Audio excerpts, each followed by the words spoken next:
Going into 28 years later, the Bone Temple, I think there were a lot of questions of where the story would go, and more specifically for me, what kind of tone this film would take. Because after walking out of the last 28 years later film about 7 months ago, I think I was pleasantly surprised, and it wasn't that I thought I would dislike that film, but it went over way better than I even thought it would, and a lot of that was due to the tone they decided to go with, even shifting mid-film. I think that film started off with a lot of interesting new ideas surrounding this world within the 28 franchise concerning zombies and where society was left off, and of course with Danny Boyle being back to direct this, as well as teaming up once again with writer Alex Garland. There's this certain pizzazz that they have when they team up together, and specifically with that film, there was a lot of unique editing styles that for some people were hit and miss, but I rather enjoyed them. But when the tone shifts in that film from being this zombie adventure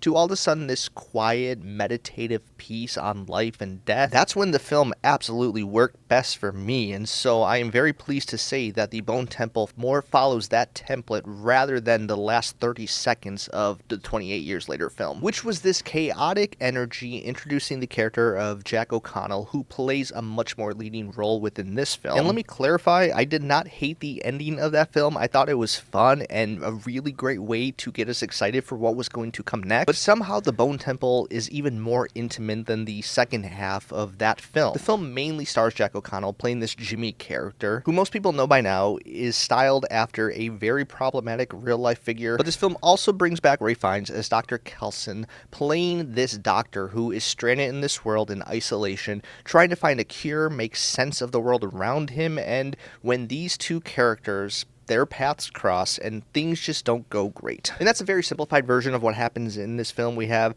Alfie Williams returning as the character Spike, who gets caught up in this gang and cult of Jimmy. But I think what I am most impressed by this film is the restrictions it has in trying to contain this story to just these characters. I think when you have this huge universe of all these crazy things happening with zombies, there's this temptation to go bigger and bigger, and this film doesn't feel the need to do that. If anything, it pulls back even more so from the last film, giving this very intimate character study between these two people. On one end, you have the character of Jimmy, who operates as a cult leader, worshiping Satan, convincing all these children to follow in his ways that are just chaos and violence. And then you have Dr. Ian Kelson, who we have a good idea of his character from the previous film, but he's a man of science, an atheist, and he is very much trying to respect humanity, even past the point of them turning into these zombies. And honestly, I think this is the best case scenario for a follow-up film to last year's, because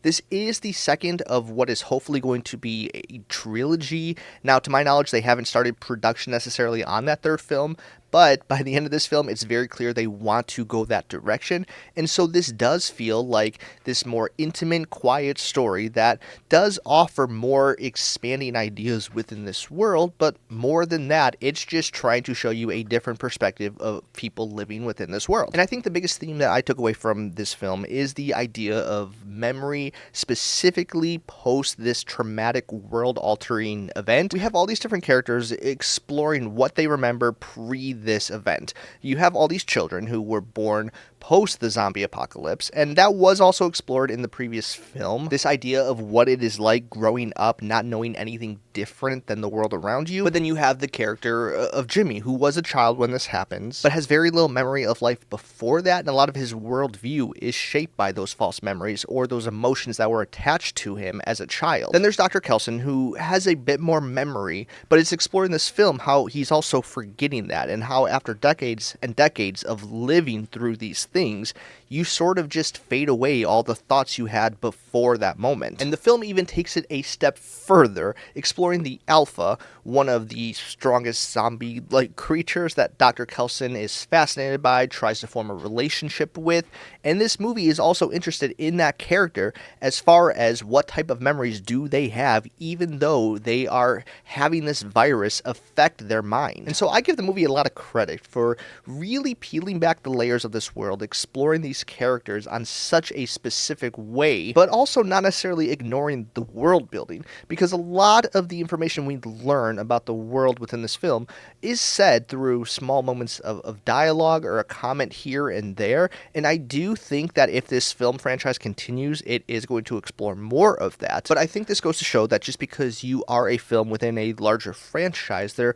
are still ways where you can tell a personal story, and I honestly think Nia DaCosta is the perfect director to do that. She has very publicly shared her poor experience working in the MCU, and even though I think The Marvels is an underrated film that isn't as bad as people think it is the worst performing MCU film at the box office, and so it's a bummer that that has to be tied to her legacy as a filmmaker. And I think this film, her working within a different franchise, shows that she is not the problem when it comes to that film. In many ways, I think this is one of the more ideal outcomes you can have within a film franchise, because as much as I loved Fire and Ash, I think Avatar is a great example of a film just running it back, saying this is what worked and let's do the same thing over and over again. And this franchise clearly doesn't want to do that. I think 28 Years Later last summer was a great upgrade, showing that we can do new things within this world, and this film is another example of that, in a way subverting your expectations of what you thought you might get with the next continuation in this story, and really showing you a different side within that world. And so if this film franchise does continue, I cannot wait to see what they do next.